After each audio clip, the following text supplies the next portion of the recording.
Okay, so our objective for the day is over here written on the board. Students will be able to analyze and describe two triumphs/hardships of minority groups serving in World War II. Okay, so you need this open on Canvas. Please copy and paste this link into another browser.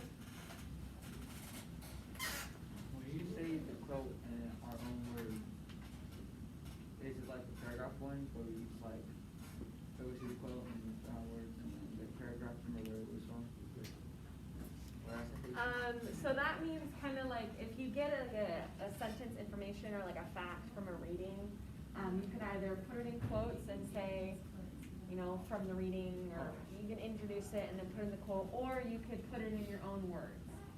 And that way, you still need to cite it because you got the information from there, but you can word it your own way. And then you don't have to use quotes.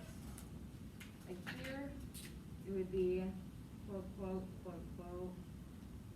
But here you could just put it in your own words and you don't need to use those.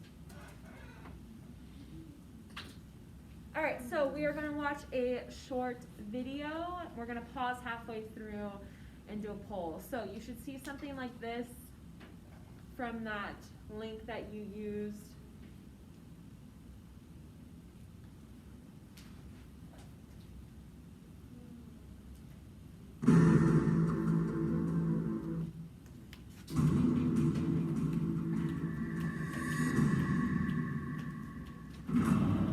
It's the spring of 1941. Hitler overruns Europe and has his sights set on England. The United States has not officially joined the fight, but President Franklin Roosevelt sends vast supplies to help our friends, and he's nudging the country towards war. The first step, a peacetime draft passed by Congress. The military is now accepting African Americans into racially segregated units. The new recruits know we may soon be at war with Hitler, whose racist regime believes all non-white people are inferior. You are a young African American, a man named Vernon Baker. You've been working as a railroad porter and in other menial jobs that you despise. And your sister suggests you join the military. You take her advice and head to an Army recruiting center in rural Texas. You meet a burly white sergeant, tell him, "I'd like to join the Army."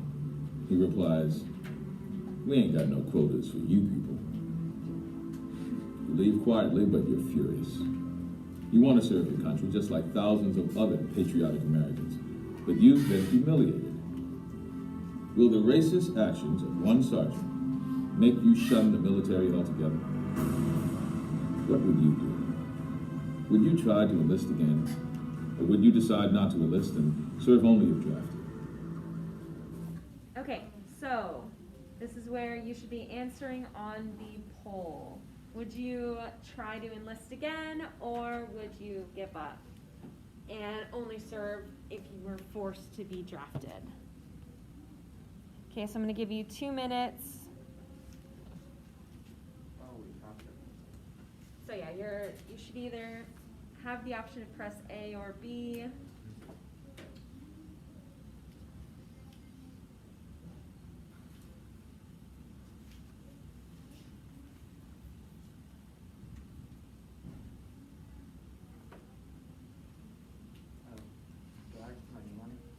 Yeah. Or can I speak? You can, I mean, you could just put whatever you want. Like, you could put random letters. Or you can just skip them.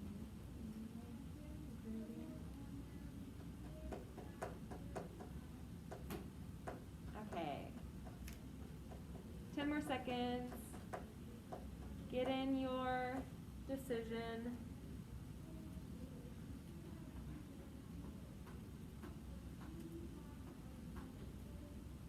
Okay, so it seems like overwhelming majority of you would continue to enlist. So somebody that doesn't want to, is giving up, okay, that does not want to serve anymore. Why? Okay, anybody that said no, give up, why did you pick that?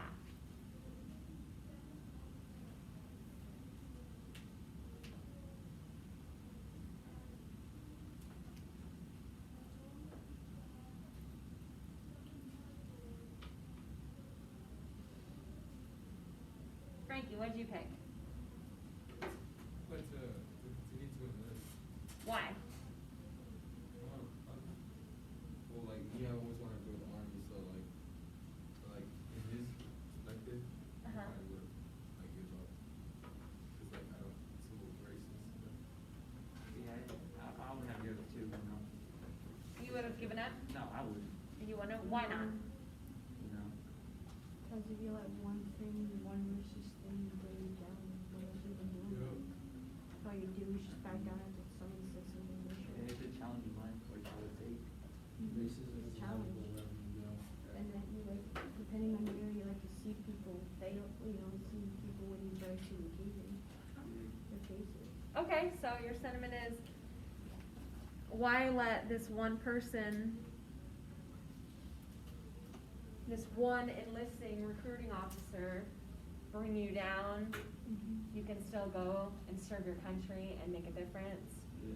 Okay, did anybody that wanted to give up, did they have a different reasoning?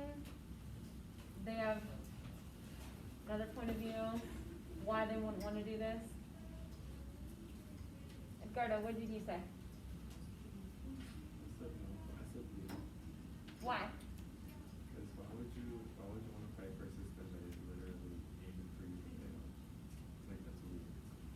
Okay, and that's another, prominent point, I heard that in first hour too. Why, should Vernon Baker or other African Americans at that time risk their lives for recruiting officers and maybe even their own comrades, that didn't care about them? Because that's just majority of the population, you don't know what the other population thinks. Yeah. Sierra? They wanted to prove something. Sorry, what'd you say? They wanted to prove something.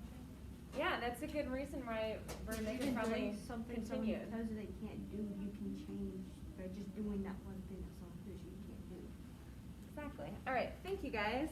So we're gonna finish the video. We only have about a minute left. This is what Vernon Baker, his story turned out to be.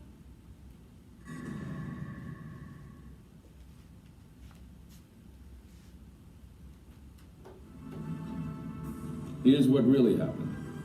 Vernon Baker returned to the same recruiting office a few months later, in June 1941. This time, it was a different sergeant who eagerly signed up Baker for infantry duty. Baker completed training and was commissioned as a second lieutenant. He was sent to northern Italy with the all-black 92nd Infantry Division. He led a successful attack on the hilltop German stronghold of Castle Agonolfi, personally destroying several enemy machine gun nests and observation posts. After the war, Baker became one of the first African-American officers to command an all-white company. Like many minorities who served our country with valor, Baker's accomplishments were not fully realized until many years later. In 1997, President William Clinton awarded Vernon J. Baker the Medal of Honor for his actions in Italy. The determination of Vernon Baker and other African Americans to serve, despite the discrimination they faced, propelled the war effort and the American Civil Rights Movement.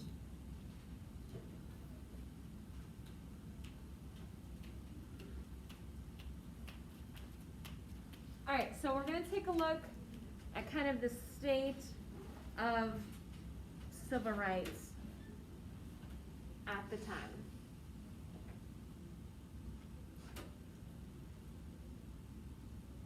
All right, so Plessy versus Ferguson. Okay, this was the Supreme Court case of 1986 or 1896.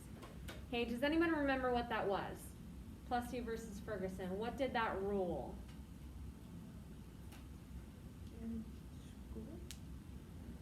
I mean, school was a part of it. Okay, what did it rule regarding surrounding civil rights and equality?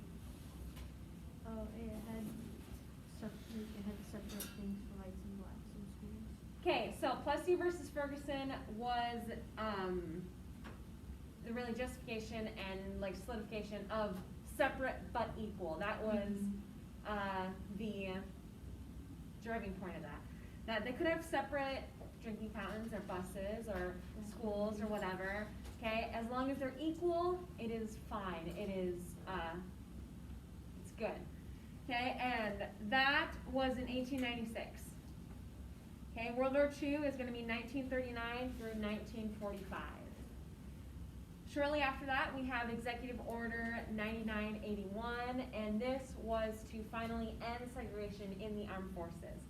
Okay, that's not going to come about until 1948. So, all throughout World War I, World War II, any African Americans that are serving, they're serving in segregated units. Next up is Brown v. Board of Education. Okay, what happened in this Supreme Court case? Something that how the black of African American kids had to cross like the roads and something to get to school. It kind of has to do with that. Okay, what did this enact? Okay, if you know what Little Rock 9 is, this gives you a hint of what that is. Okay, Brown versus Board of Education is another Supreme Court case. Trying to get blacks and whites to go to the same school. Yes, okay, so Brown versus Board of Education is going to work to end segregation in public schools. Okay, Little Rock 9, it's not gonna happen until 3 years later, even after Brown versus Board of Education was passed, or was pushed through the Supreme Court. Little Rock 9 in 1957 is when schools were first integrated. Okay, Montgomery bus boycott is in 1955. Okay, the March on Washington in 1963, and the Civil Rights Act of 1964. Okay, what does that guarantee? The Civil Rights Act of 1964.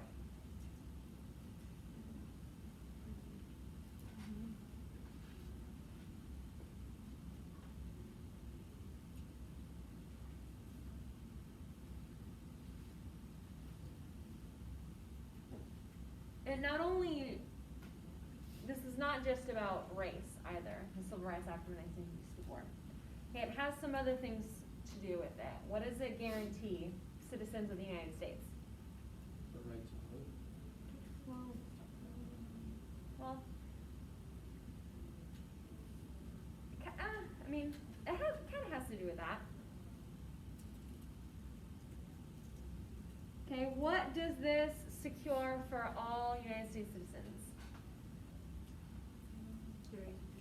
As they're living, as when they go vote, when they work, when they're looking for housing, when they're looking for schooling, when they're doing anything, when they're just trying to go out. What does this guarantee? Sierra? Are you? Okay, essentially, okay, this prohibits the discrimination of sex, disability, race, gender, sexual orientation. Any of this is covered under the Civil Rights Act of 1964.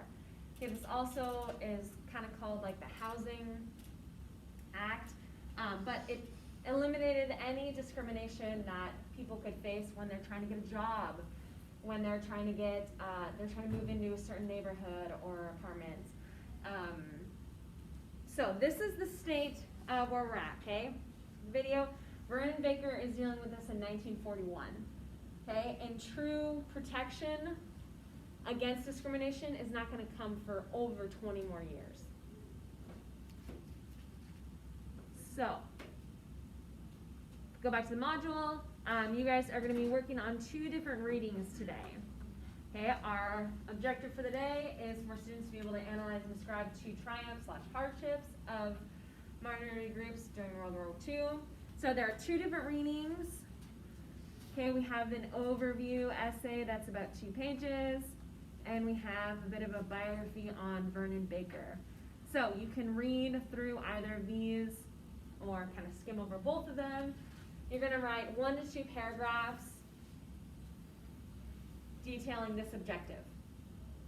So for the paragraph, maybe be like 1, just like 1, or I both of them. It doesn't have to be both. Okay, but you do have to write citations. Okay, you do have to cite your information that you're getting from your readings. Okay, either you're doing a quote and then you have your citation, or you're putting this into your own words. Okay, I believe the overview essay, it also talks about Japanese Americans, mentions the internment that we went over, and it mentions that 110,000 Japanese Americans were interned in camps on the West Coast. So, and that's me paraphrasing it too. They said it in different words, okay? But I could use that and then put a citation over that. Okay, but I got that 110,000 number from there, so I need to cite it properly. Okay, this is what either of the citations will look like. Okay, do you have any questions about the citations?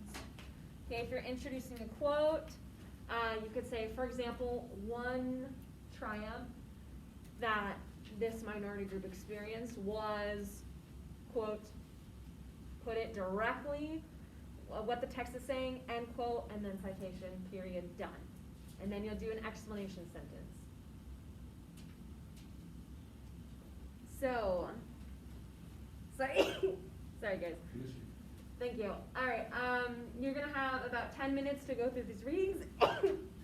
Thank you. And then you're gonna have the rest of the time to write on this, write your paragraph.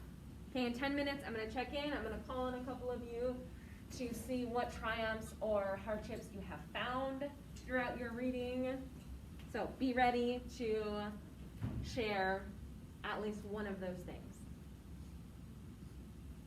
Okay, do you have any questions on your objective or your paragraph or the citations before you get to start reading?